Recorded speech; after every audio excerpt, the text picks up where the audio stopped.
La toma del Palacio de Justicia fue un hecho que conmocionó a un país entero, con imágenes aterradoras que jamás podrán olvidarse. Al mando del M-19 se realizó la Operación Antonio Nariño por los Derechos del Hombre, al mando de Alfonso Joaquín, Luis Otero y otras cabecillas de este grupo guerrillero. El 6 de noviembre de 1985, aproximadamente a las 11:35, entran por la fuerza 7 guerrilleros por la entrada del parqueadero del Palacio. En ese entonces, esta se ubicaba por toda la calle Octava. Ingresan con el fin de tomar control de la entrada e ir tomando control de los primeros pisos. Acorralando a magistrados y a diferentes personas que se encontraban laborando ese día, uno de los comandantes dentro del palacio hizo una llamada desde dentro del palacio para dar la orden de entrada a los demás guerrilleros, que entraron en 3 carros diferentes. En total fueron 35 guerrilleros dentro del palacio. 25 eran hombres y 10 mujeres. Con el fin de liberar a los rehenes y retomar el palacio, unidades del ejército y la policía atacaron el lugar durante las siguientes 28 horas.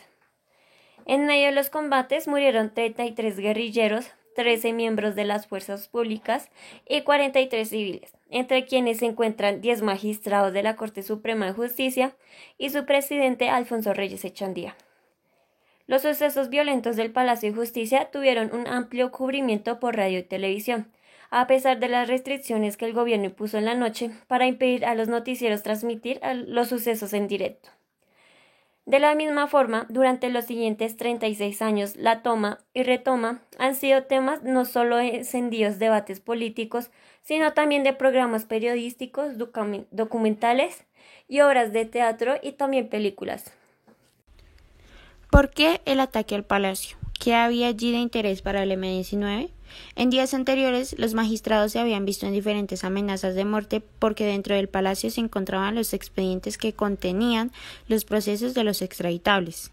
Es decir, ya era casi una realidad la extradición de colombianos a los Estados Unidos. Un día antes también incurrió el hecho de que la seguridad al palacio disminuyó notoriamente. El M-19 ya había anunciado que la toma se realizaría el 17 de octubre de ese mismo año. Y el 5 de noviembre, por hechos que aún siguen sin ser corroborados, la seguridad fue retirada. La extradición era uno de los mayores miedos de los extraditables, el grupo de narcotraficantes liderados por Pablo Escobar. Él, junto a otros líderes terroristas y su ejército de sicarios y servidores, le declararon la guerra frontal al Estado.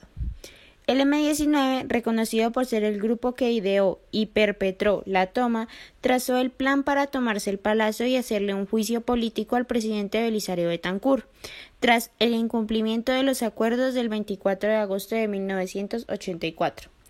La Comisión de la Verdad, organismo que investiga los hechos de aquel 6 de noviembre, manifestó que el grupo Los Extraditables, aprovechando el golpe de opinión que pretendía dar esta guerrilla, financió el operativo para aprovechar y pedir la quema de los expedientes de la extradición que reposaban en el edificio.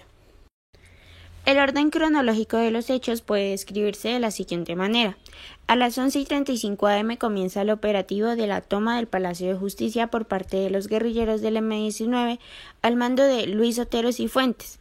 2 camiones irrumpen por la puerta del sótano del Palacio de Justicia, mientras que otro grupo de guerrilleros que había ingresado vestidos de civil horas antes se tomó el primer piso y la puerta principal.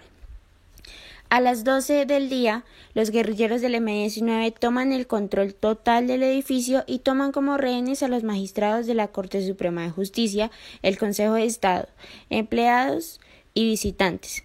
Mientras tanto, a las afueras del Palacio de Justicia, personal del Ejército y la policía rodearon el edificio. El presidente Belisario Betancur fue informado de la toma. A las 1:30 p.m. comienza un intento de retoma. 3 tanques cascabel ingresan por el sótano. Estos tanques pertenecían al ejército. Aproximadamente a las 2 de la tarde, 2 tanques más ingresan por la puerta principal y obligan a los guerrilleros hacia los pisos altos, junto con los rehenes. Se produce un incendio enfrente del edificio. A las 4 p.m., medios de comunicación transmitieron la voz del presidente de la Corte Suprema de Justicia, Alfonso Reyes Echandía, pidiendo que desde el 4º piso del edificio se detuviera el operativo de retoma del Palacio de Justicia por parte del Ejército. A las 8 p.m., el incendio se propagó a otras zonas del edificio y bomberos intentan apagarlo en medio del fuego cruzado.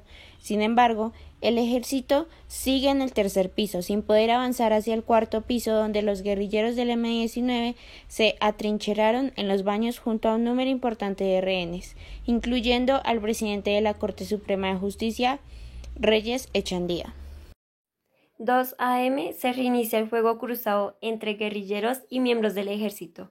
7 a.m. el presidente Belisario Betancur aceptó dialogar con el comando de guerrilleros del M-19 y encomendó al director del Socorro Nacional, Carlos Martínez Sainz, llevar un mensaje a los asaltantes del edificio.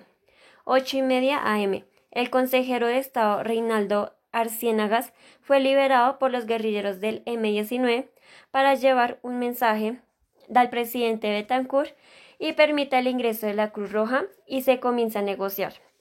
2:10 p.m. una explosión estremece el interior del Palacio de Justicia. 2:20 p.m. el ministro de Defensa, Miguel Vega Uribe, anuncia que la toma del Palacio de Justicia terminó.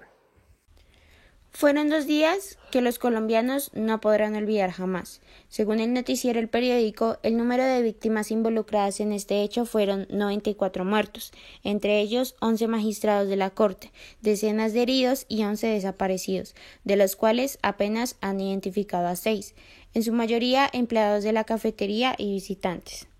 Hoy en día todavía no se tiene total claridad de qué ocurrió con las personas que desaparecieron. Existen diferentes teorías que involucran diferentes entes gubernamentales, como también teorías un poco más mitológicas. Lo que sí se tiene claridad absoluta es que las fuerzas militares y el gobierno tuvieron confusiones en el actuar para detener la toma. La vulneración a los derechos humanos fue más que evidente. Ambos bandos estaban envenenados con violencia pura. La violencia fue respondida con violencia, dejando con ella lo que esta época tan oscura de Colombia ha dejado: víctimas del conflicto armado. En la escena del crimen fueron encontrados desde cadáveres incinerados hasta personas inocentes fusiladas.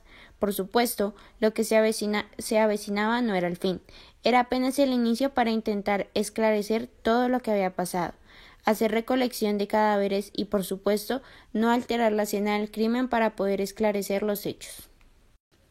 Ahora bien, para nadie era un secreto que la toma del palacio era un hecho que estaba predestinado, pero cuando el destino hizo de las suyas, nadie supo cómo reaccionar. Las conversaciones de paz iniciaron muy tarde. Después de todo lo ocurrido, de todas las víctimas que se habían ido por delante y, por supuesto, del trasfondo que esto significaba. Era evidente que el gobierno y las fuerzas militares tenían accionarios diferentes. No existió la comunicación en ningún momento, y esto desencadenó la toma del Palacio de Justicia.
El gobierno no podía negociar lo que no es negociable, tal la respetabilidad de nuestras instituciones.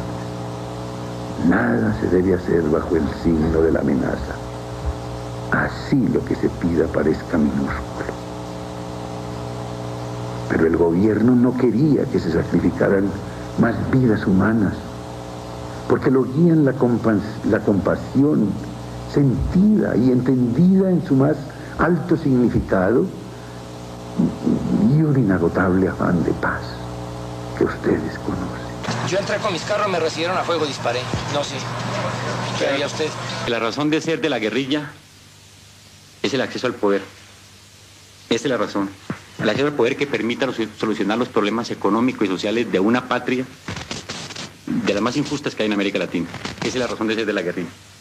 Pero si hay condiciones para que ese acceso al poder sea pacífico, para evitarnos el costo social y humano de una guerra, somos nosotros los primeros interesados en que el camino de la lucha política legal sea factible. Entonces nuestra capacidad militar y política en ascenso nos permite negociar un cese al fuego. ¿Cómo sabes que usted realiza el doctor Alfonso Reyes? Yo soy Alfonso Reyes Echandía, presidente de la Corte Suprema de Justicia. ¿Cómo está la situación, doctor Reyes? Mal, necesitamos dramática y urgentemente que cese el fuego por parte de las autoridades.